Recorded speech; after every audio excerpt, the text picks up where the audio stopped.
بسم الله الرحمن الرحيم.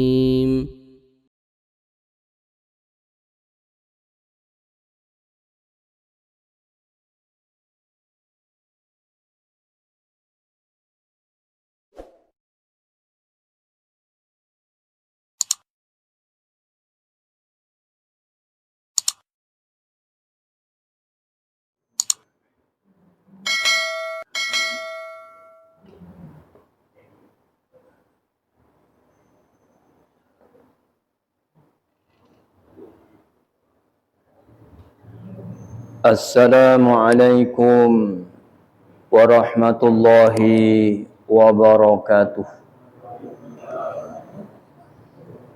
Alhamdulillahi rabbil alamin. Alladhi huwa ar-Rahman 'allama al-Qur'ana khalaqal insana 'allamahul bayan. Asyhadu an la ilaha illallah wahdahu la syarika lah. وأشهد أن محمدا عبده ورسوله الذي لا رسول ولا نبي بعده. اللهم صل وسلم وبارك على محمد وعلى آله وأصحابه والتابعين أجمعين أما بعد. قال الله تعالى في كتابه الكريم وهو أصدق القائلين: أعوذ بالله من الشيطان الرجيم. بسم الله الرحمن الرحيم. قد نرى تقلب وجهك في السماء فلنولينك قبلة ترضاها فول وجهك شطر المسجد الحرام وحيث ما كنتم فولوا وجوهكم شطره وإن الذين أوتوا الكتاب ليعلمون أنه الحق من ربهم وما الله بغافل عما يعملون. ولئن أتيت الذين أوتوا الكتاب بكل آية ما تبعوا قبلتك وما أنت بتابع قبلتهم وما بعضهم بتابع قبلة بعض ولئن اتبعت أهواءهم من بعد ما جاءك من العلم إنك إذا لمن الظالمين. الذين آتيناهم الكتاب يعرفونه كما يعرفون أبناءهم وإن فريقا منهم ليكتمون الحق وهم يعلمون. الحق من ربك فلا تكونن من الممترين. Sadaqallahul Adzim.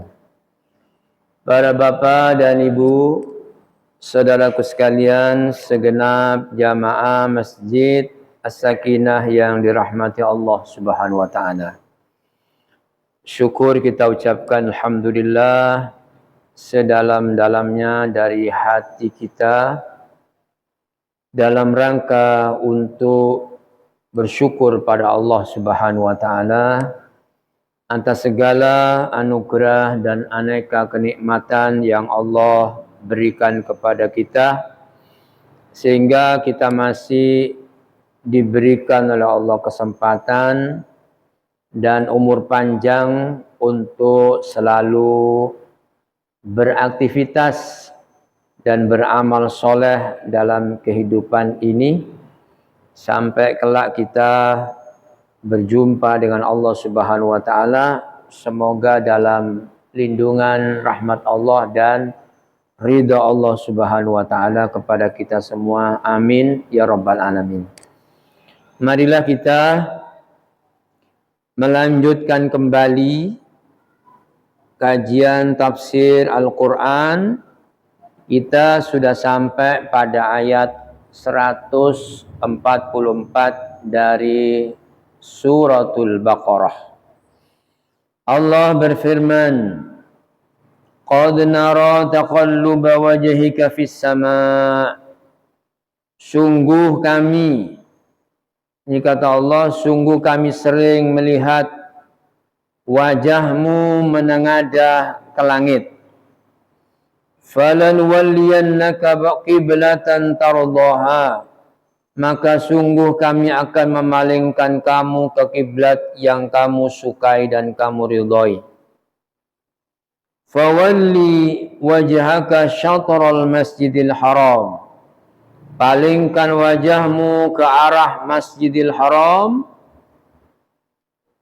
Dan kata Allah, "Wa haitsu ma kuntum fawallu wujuhakum syatrah." Dan di mana saja kamu berada, palingkanlah mukamu dan wajahmu ke arahnya. "Wa innal ladzina utul kitaba la ya'lamuna annahu al-haqqu min rabbihim." Dan sesungguhnya orang-orang baik Yahudi atau Nasrani yang diberi Alkitab, Taurat dan Injil memang mengetahui bahwa berpaling ke Masjidil Haram itu adalah benar dari Tuhannya. "Wa ma Allahu bighafilin amma ya'malun." Dan Allah sekali-kali tidak lengah dari apa yang mereka kerjakan. Saudara sekalian, dalam ayat ini adalah termasuk ayat yang pertama kali dinasakh atau dihapus hukumnya di dalam Al-Quran ini tentang masalah kiblat. Allah memerintahkan beliau Rasulullah Sallallahu Alaihi Wasallam agar menghadapkan kiblatnya itu ke Baitul Maqdis. Maka ketika Rasulullah Sallallahu Alaihi Wasallam setelah hijrah dari Mekah ke Madinah, beliau itu menghadap sholat itu ke kiblat Baitul Maqdis. Saat melihat dan mengetahui Rasulullah menghadap kiblat ke Baitul Maqdis ketika sholat, gembiralah orang-orang Yahudi. Artinya Nabi Muhammad SAW itu satu jurusan, satu keyakinan dengan kami. Kata orang Yahudi seperti itu ya. Namun Rasulullah tidak seterusnya menghadap kiblatnya ke Baitul Maqdis, karena dalam hati beliau itu mencintai kiblat pertama yang didirikan oleh yaitu datuk atau kakek Rasulullah SAW bernama Ibrahim alaihissalam, yang pertama kali yaitu membangun Ka'bah, yaitu kiblat pertama. Pernah saya jelaskan bahwa Ka'bah ini yang disebut Markazul Ardi, pusat dari seluruh bumi. Di tengah-tengahnya ini adalah Ka'bah. Itu oleh Allah ditunjukkan kepada malaikat Jibril ketika manusia belum ada. Jadi sudah dibuat pancangnya seperti pondasi yang ditunjukkan Allah kepada Jibril alaihissalam. Manusia belum ada. Setelah berjarak 40 tahun baru Allah menunjukkan kepada Jibril kiblat yang kedua, yaitu di daerah Palestina atau Yerusalem. Juga tiang pancangnya saja, ya. Hanya tiang pancangnya. Nah, Ibrahim ini kemudian setelah berada di Hijaz, di Bakkah atau kota Mekah, ya, inna awwala baiti wudi'a lin-nas lalladzi bi Bakkata mubaraka wa hudan lil alamin. Sesungguhnya rumah yang pertama kali didirikan untuk beribadah pada Allah adalah di Bakkah, ya, di Mekah itu, ya, yang Ka'bah itu didirikan. Jadi Ibrahim itu cuma meninggikan saja. Tiang pancangnya sudah ditunjukkan Allah kepada Jibril sebelum adanya manusia, termasuk manusia pertama. Jadi Ibrahim meninggikan saja, ya. Dan Baitul Maqdis itu didirikan, ya, itu dibangun, ditinggikan oleh cucu dari Nabi Ibrahim alaihissalam dari golongan Bani Israel, yaitu Nabi Sulaiman alaihissalam. Maka Ibrahim yang kemudian anak cucunya dari jalur Ismail itu berada di daerah Mekah. Bersama Ismail itu kemudian meninggikan bangunan Ka'bah. Lalu selanjutnya keturunan Ibrahim dari jalur Ismail itu kemudian Ismail melahirkan Taima, Taima melahirkan Kedar, Kedar melahirkan bangsa Arab. Dari bangsa Arab itu lahir Nabi Muhammad SAW. Sejak dulu kiblatnya memang sudah di Ka'bah itu, ya, kiblat pertama, ya. Jadi kiblat pertama adalah Ka'bah. Namun kejadian setelah Rasulullah hijrah dari Mekah ke Madinah, itu Nabi SAW tidak bisa menghadap dua-dua kiblat tersebut. Jadi asalnya Rasulullah ketika di daerah Mekah itu sudah diperintahkan Allah untuk mendirikan ibadah sholat, kiblatnya memang sudah di depan itu, di Ka'bah itu. Belum ke Baitul Maqdis. Jadi misalnya ini Ka'bah, Rasulullah SAW itu menghadap dua sudut ini, arah dua sudut Ka'bah ini yang sejurus Baitul Maqdis. Jadi asalnya begitu. Bisa dibaca di dalam tafsirnya Profesor Dr. Hasbi As-Siddiqi dalam tafsirnya An-Nur. Rasulullah menghadap kedua jurusan ini. Jadi di depannya memang sudah Ka'bah, nah itu sejurus Baitul Maqdis.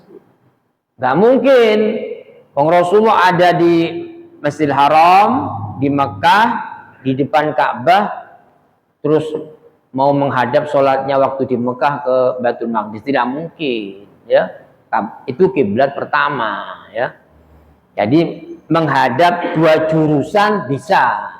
Jadi dari dua sudut Ka'bah itu mengarah langsung dari Ka'bah sampai ke Baitul Maqdis. Itu Rasulullah mengalami waktu di Mekah.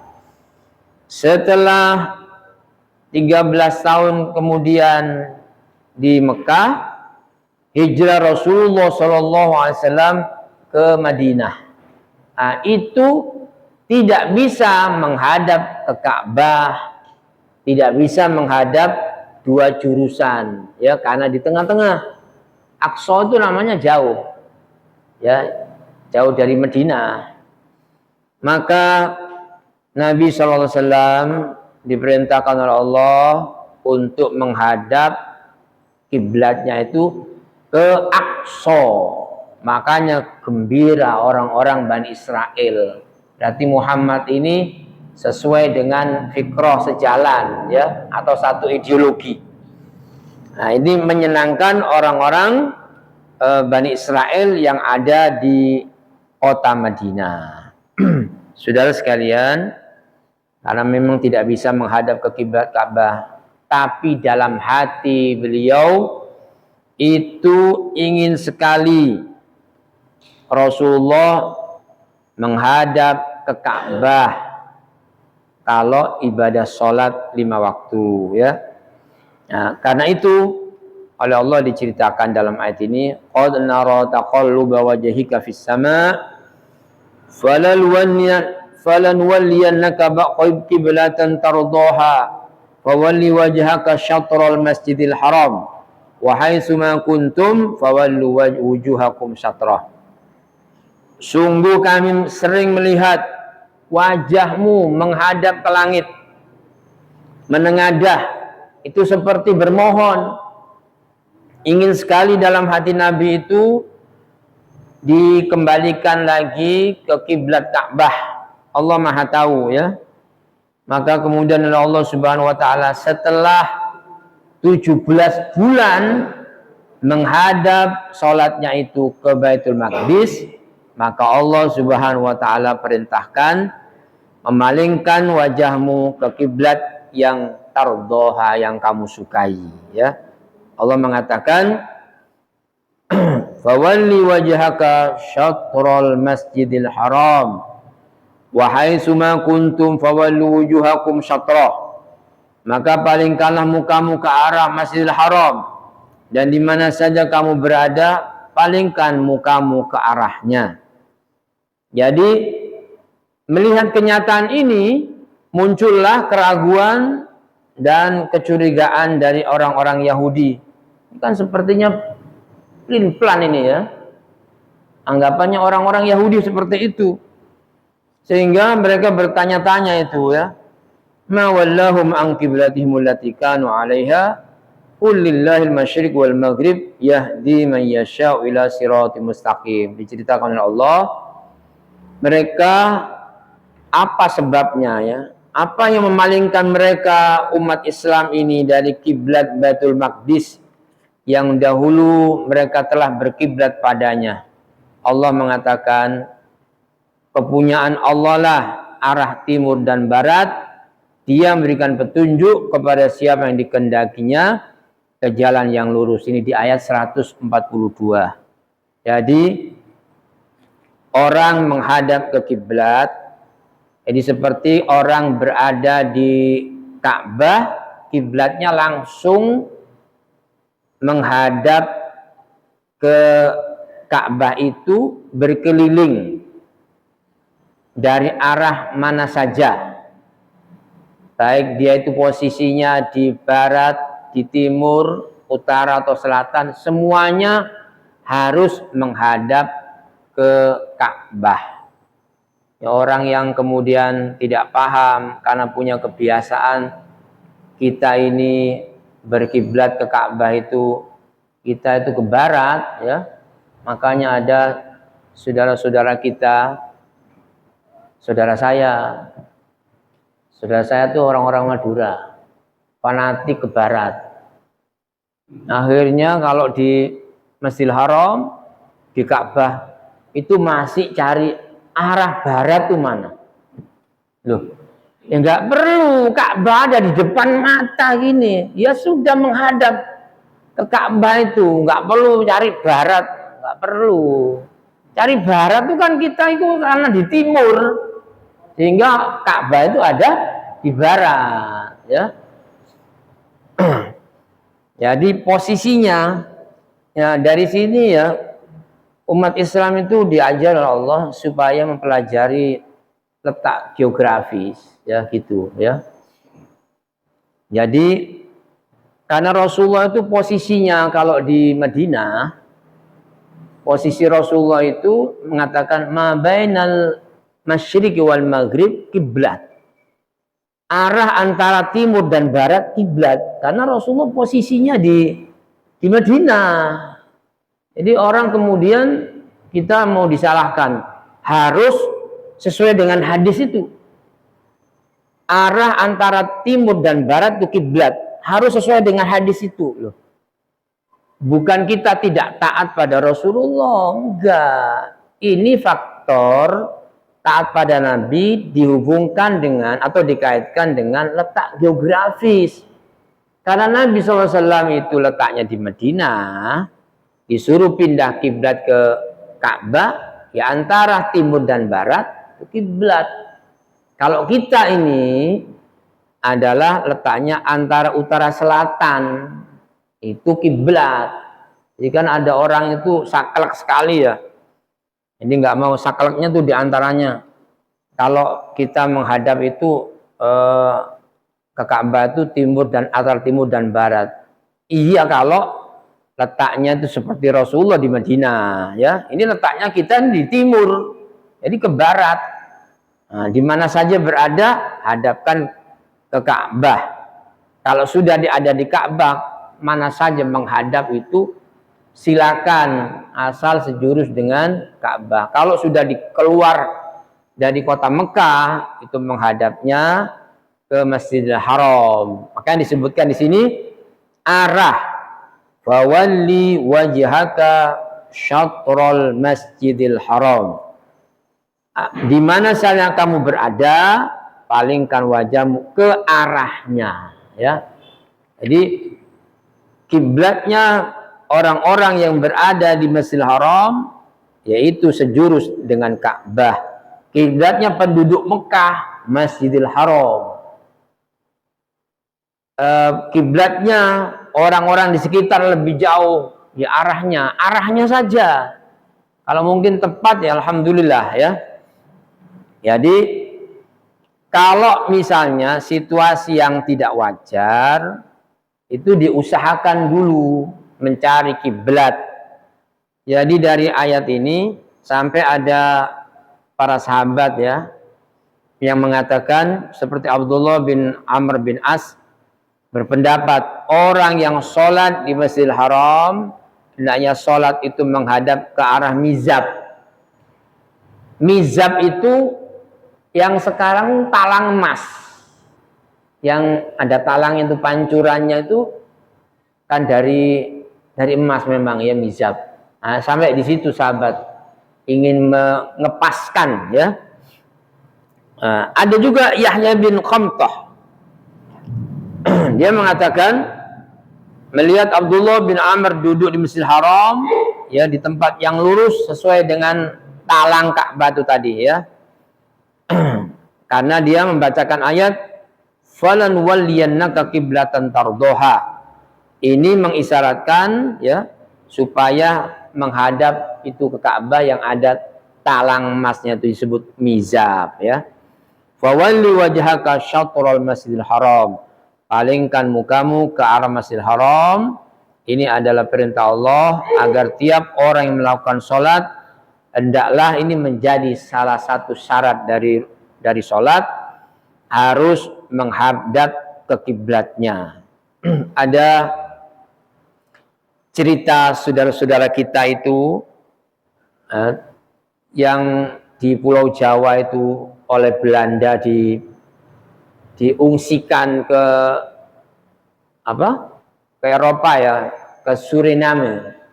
Itu orang-orang kita, orang-orang Jawa diungsikan ke sana.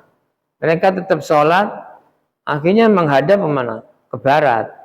Karena kebiasaan di tanah air ya menghadap ke barat. Keliru, mestinya itu ke timur arahnya ya. Kalau ke Ka'bah. Jadi dari mana saja arahnya harus ke Ka'bah.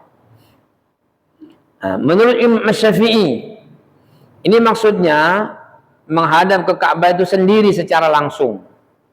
Memang kita, saya punya pengalaman itu, disebut oleh Allah ini satroh, arah. Mungkin tidak bisa tepat. Jangankan kita berada yang dekat aja dengan Masjidil Haram, itu bisa keliru, nggak bisa lurus. Apalagi yang jauh sampai puluhan ribu kilometer ya, seperti dari kita ke Mekah itu kan sekitar 10 ribuan ya. Nah, saya pernah itu sholat di dalam Masjidil Haram. hanya belum turun saya itu. Jadi Ka'bah itu kan namanya lembah Hijaz.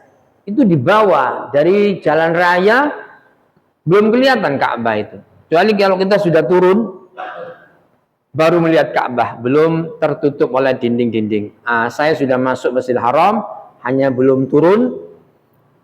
Perkiraan aja. Di sholat saya membeber sejadah itu.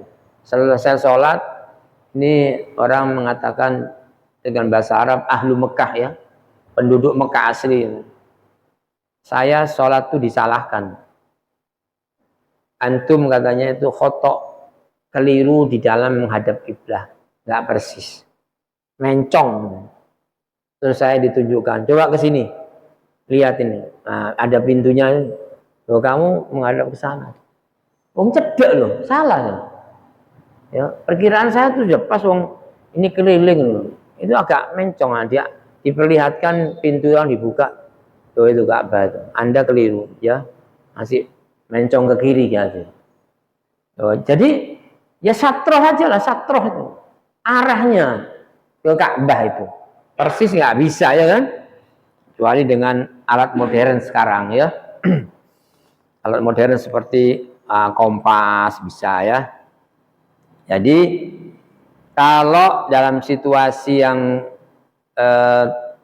tidak wajar, nggak bisa menentukan secara pas, ya boleh saja ya, karena arah menuju Ka'bah itu ya oleh Allah Subhanahu Wa Taala itu diringankan, maka syatroh gitu, arahnya ya, nggak bisa pas. Jadi Allah memerintahkan agar menghadap ke arah Ka'bah dari segenap penjuru bumi, baik timur, barat, utara ataupun selatan ya. Memang kata ulama ada 3 syarat boleh tidak menghadap kiblat. Ada 3 syarat. Tidaklah gugur kewajiban menghadap kiblat kecuali pada 3 kondisi ini. Pertama, ketika menunaikan sholat sunnah di atas kendaraan. Sholat sunnah di atas kendaraan. Dulu kendaraannya onta ya. Jadi boleh menghadap ke arah manapun kendaraan itu menghadap. Kalau itu sholat sunnah ya. Kalau sholat wajib cari dulu. Jadi misalnya di mobil atau di kereta kita berhenti, misalnya cari arah kiblat dulu ya. Kalau melanjutkan perjalanan setelah itu kita takbir, ya terserah ini sopirnya. Jangan kemudian ini sana kiblatnya, kita takbir, kemudian kita dibawa ke kanan. Terus kita mencari arah kiblat, tidak usah, kesulitan nanti ya. Ya kemana saja menghadap. Pokoknya di waktu takbir itu menghadap ke kiblat kalau sholat wajib. Tapi kalau sholat sunnah nggak tahu arah kiblat, boleh menghadap kemanapun kendaraan itu perginya ya. Ini yang pertama. Jadi tidak gugur kewajiban menghadap ke kiblat kecuali itu tadi kondisi pertama ketika menunaikan sholat sunnah di atas kendaraan. Yang kedua, saat perang itu berkecamuk atau kita diserang oleh musuh. Jadi rupanya Nabi dan sahabat itu memang zikir itu tidak putus. Jadi sedang berperang itu bukan hanya mendirikan sholat saja, tapi berjamaah. Begitu pentingnya dalam keadaan perang berkecamuk saja itu sholat jamaah. Walaupun tidak bisa menghadap ke Ka'bah ya, itu boleh ya. Walaupun itu sholat wajib. Jadi ada yang jaga bergantian. Yang disebut kemudian sholat khauf. Jadi saat orang-orang Islam sedang berperang boleh menunaikan itu dalam kondisi apapun. Jadi tetap berjamaah walaupun tidak bisa menghadap ke Ka'bah.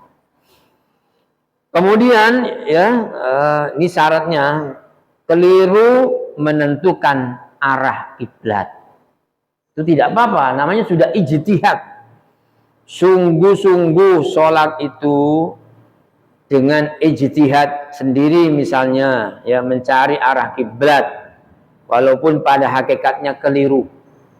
Kalau sudah keliru, selesai, dan sudah salam, setelah salam itu baru tahu arah kiblat, nggak usah diulang kembali, ya. Karena Nabi SAW itu pernah mengadakan perjalanan jauh yang tidak bisa melihat Ka'bah, tidak ngerti arah, apalagi sholat subuhnya itu dalam keadaan gelap gulita, karena belum terbit matahari, ya, itu sulit untuk menentukan.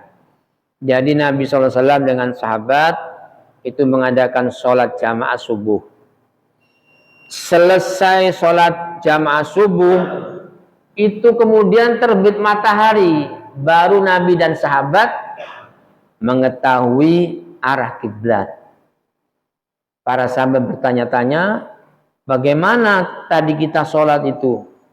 Apakah perlu diulang apa tidak? Nabi rupanya tidak mengulangi sholat beliau, ya. Begitu caranya. Jadi kalau keliru menentukan arah, ya. Saya juga pernah sholat karena di negeri kafir itu tidak ada arah-arah kiblat. Di hotel kan biasanya ada ini kiblat, nggak ada itu di hotelnya orang kafir itu. Di pernah mampir seharian di Hong Kong itu, ya.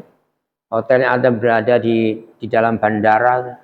Itu kemana cari informasi? Harus sungguhan cari informasi. Kalau nggak ketemu, ya sudah, sholat wajib itu kemana saja yang diyakini itu menghadap Ka'bah. Toh akhirnya kan Allah juga mengatakan, ya, fa aina ma tuwallu wa thamma wajhullah. Kemana saja kamu menghadap, di sanalah akan berjumpa dengan wajah Allah, ya. Karena kita kan sebetulnya nggak bisa, ya, menghadap Allah sungguhan nggak bisa, karena wajah ini fisik, Allah itu non fisik, nggak bisa, ya. Yang bisa menghadap Allah itu langsung bukan raga dan anggota tubuh kita, tapi hati ini non fisik. Allah itu non fisik, bisa kita menghadap Allah. Karena Allah tahu kita ini fisik, Allah itu non fisik, ya. Karena nggak bisa digambarkan, maka Allah perintahkan saja kepada umat Islam untuk menghadap ke arah Ka'bah. Bukan Allah itu di dalam Ka'bah, bukan, ya. Hanya arah persatuan menghadap ke Ka'bah. Maka disebut orang Islam ini yang tauhid disebut ahlul kiblat, ya. Oh, bukan orang kafir, ahlul kiblat. Jadi ini umat Islam disebut orang-orang tauhid, ini menghadap Allah di mana saja berada, nanti akan berjumpa dengan Allah. Karena Allah itu kan tidak berarah. Allah itu tidak di timur, tidak di barat, ya. Dan Allah tidak bertempat, ya. Tidak bertempat tinggal, tidak berarah. Jadi kalau dalam situasi yang tidak normal, nah kita menghadap kemana saja, nanti akan bertemu dengan wajah Allah Subhanahu wa ta'ala. Jadi dalam ayat ini kata Allah, ya, wa innal ladzina utul kitaba la ya'lamuna annahu al-haqqu min rabbihim. Sesungguhnya orang-orang diberi kitab, bagi Yahudi atau Nasrani, di mana orang Yahudi itu berada di Madinah, tetangga dekat dengan Rasulullah. Orang-orang Nasrani itu tetangga jauhnya Rasulullah di daerah Najran. Itu tahu peristiwa turunnya Al-Quran yang menasakh untuk supaya kembali menghadap ke kiblat itu. Orang Yahudi itu tahu, itu perintah Allah, ya. Dan walaupun kemudian orang Yahudi dan Nasrani itu kecewa, jadi Rasulullah tidak lagi menghadap ke Baitul Maqdis, ya. Karena memang masih ada hubungannya itu, ya. Baitul Maqdis itu ada hubungannya sampai sekarang. Makanya umat Islam membelanya. Itu didirikan oleh leluhur Nabi kita ya dari golongan Bani Israel yaitu Haikal Sulaiman itu Nabi Sulaiman alaihissalam masih keturunan dari Nabi Allah Ibrahim alaihissalam dan itu tempat Mi'raj Isra Mi'rajnya Rasulullah Sallallahu Alaihi Wasallam. Kalau itu kemudian kan di sini yang bertanya-tanya itu adalah orang Yahudi atau Nasrani atau orang-orang munafik ya orang-orang munafik. Makanya sampai sekarang kan jadi kalau kiblat itu dibela itu sekarang maka orang-orang munafik kan mengatakan nggak ada urusannya kita ini orang-orang muslim nggak ada urusannya kita dengan Palestina. Mereka ini orang-orang pilihan Allah yang menjaga Baitul Maqdis ya. Hanya lesan-lesan dari kelompok yang mengaku paling salaf itu kan ada juga emang ya bahwa Hamas itu termasuk bagian dari yang menjaga Baitul Maqdis. Dia itu adalah keji ya itu hati itu dari kelompok salafi itu Riyad Bajri itu ya. Jadi kalau kita tidak bisa membela agama Allah, melindungi masjid yang kata Nabi kalau kamu sholat itu di sana nilainya 500, di Masjidil Haram 1000 nilainya satu rakaatnya. Di Madinah itu di Madinah 1000, di Masjidil Haram 100.000, di Masjid Aqsa 500. Jadi kita itu melindungi umat Islam. Bukan tidak ada kaitannya ya. Nyelesain orang-orang munafik. Jadi nggak perlu katanya supaya hijrah semua. Hijrah menuju negeri lain. Bahkan dikafirkan ada kan komentar begitu. Jadi wa ghadara ila biladil ukhra. Nggak perlu membela Palestina yang ada kiblat yang kedua dari umat Islam. Pergi aja wa ghadara ila biladil ukhra. Pergi aja meninggalkan Palestina atau Gaza. Faman yabqa minhum wa huwa kafir. Barang siapa masih tinggal di sana di Palestina kafir katanya, ya. Bahkan ada komentar nggak boleh memerangi Israel karena Israel itu keturunan Nabi. Mana? Ya. Loh ini membela kiblat kita juga ini, ya. Kiblat yang kedua, masjid yang kedua dari umat Islam. Mereka ini orang-orang pilihan yang menjaga rela mati di sana ya. Ini sudah masuk Isya ini. Belum ya? Jadi ini kata Allah, orang Yahudi dan Nasrani tahu karena sudah selesai perjanjian itu sudah dirusak. Akhirnya umat Islam tidak memiliki kekuasaan lagi, sedang dijajah ya. Wa mallahu bighafilin amma ya'malun, dan Allah itu tidak lengah dari apa yang mereka perbuat.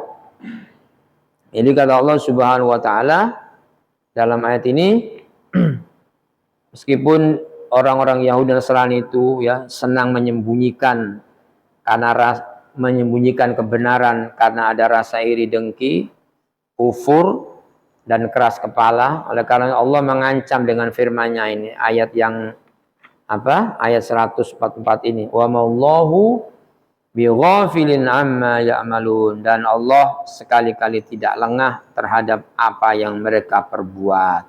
Ya mudah-mudahan kiblat yang kita bicarakan ini Masjidil Haram dan kiblat Baitul Maqdis yang ada Masjid Aqsa itu mudah-mudahan dilindungi oleh Allah Subhanahu wa taala, dan masih ada kewajiban kita untuk membebaskan dari penjajahan Zionis Israel. Nah, kalau umat Islam itu misalnya tidak bisa membela saudaranya dengan jihad secara fisik atau tenaganya, pikirannya, nggak bisa. Nah, jangan sekali-kali dia berada di barisan musuh.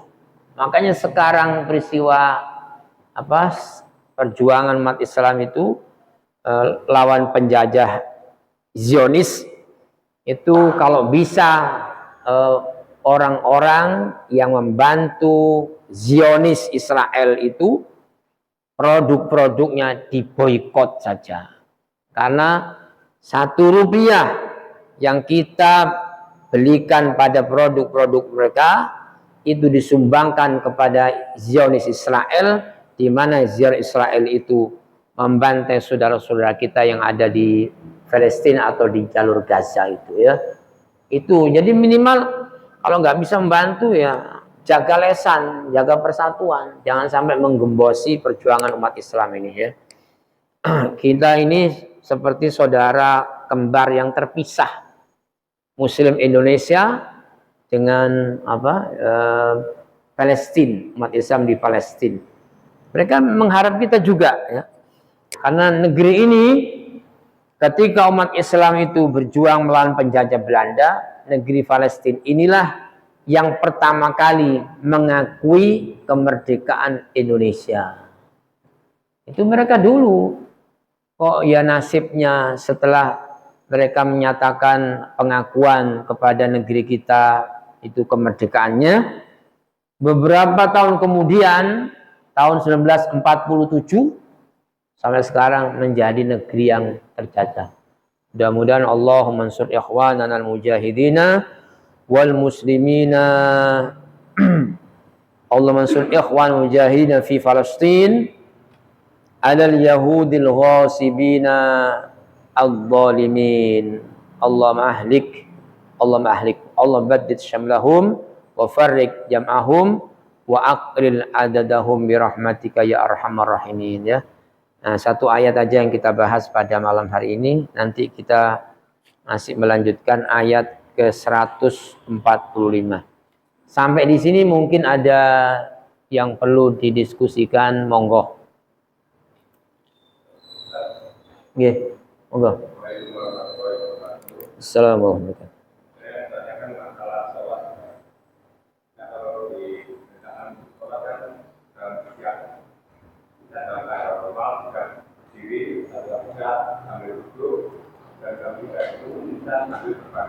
Kemana yang terakhir? Iya.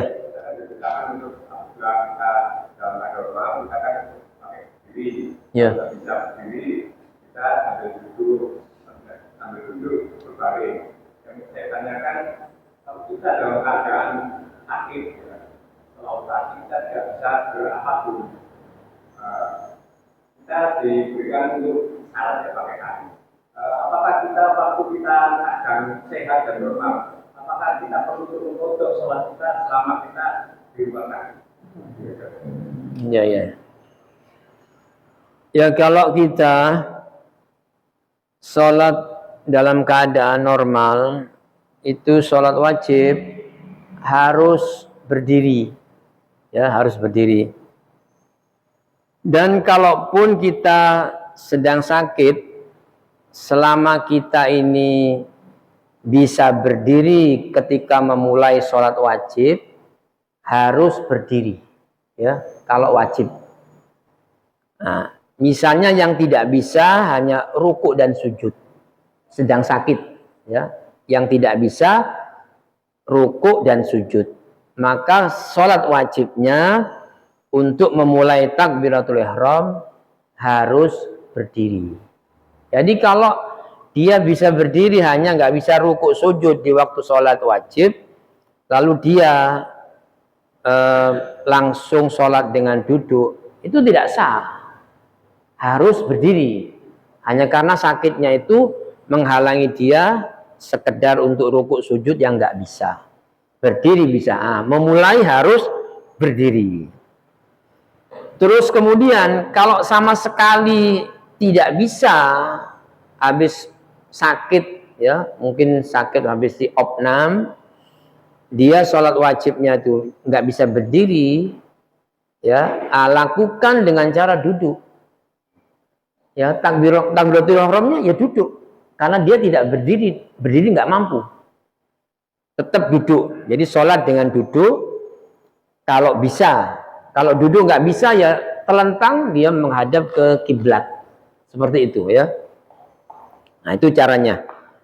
Nah, kemudian kalau sholat ini sudah dilakukan pada saat dia sedang sakit dengan cara itu tadi, walaupun duduk atau berbaring, nanti kalau sudah sembuh misalnya pulang dari rumah sakit, itu tidak perlu qadha lagi, nggak perlu ya, karena orang sakit yang sholat wajib tadi itu dalam keadaan bisa berdiri atau sama sekali tidak bisa berdiri, hanya duduk saja, itu nilainya sempurna ya, sempurna.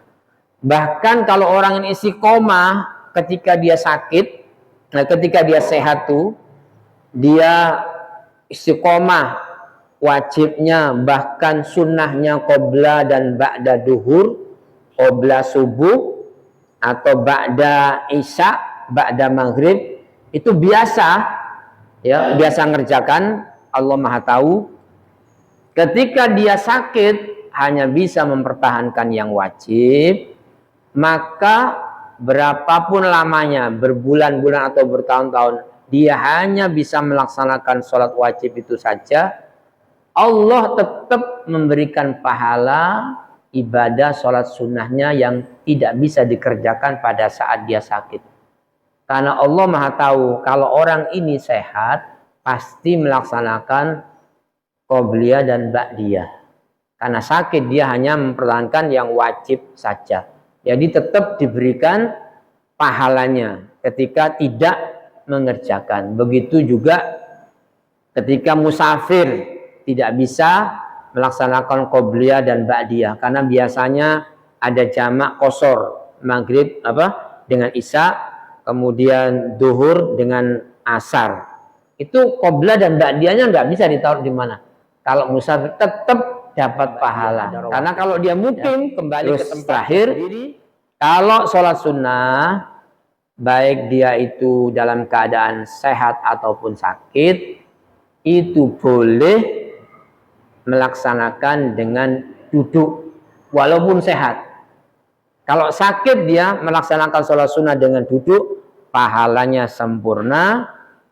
Kalau dia itu sehat melakukan sholat sunnah dalam keadaan duduk, kata Nabi, nisful ajri, dia dapat separuh pahala saja ya. Cukup ya. Subhanakallahumma hamdika asyhadu an la ilaha illa anta astaghfiruka wa atubu ilaik. Assalamualaikum warahmatullahi wabarakatuh.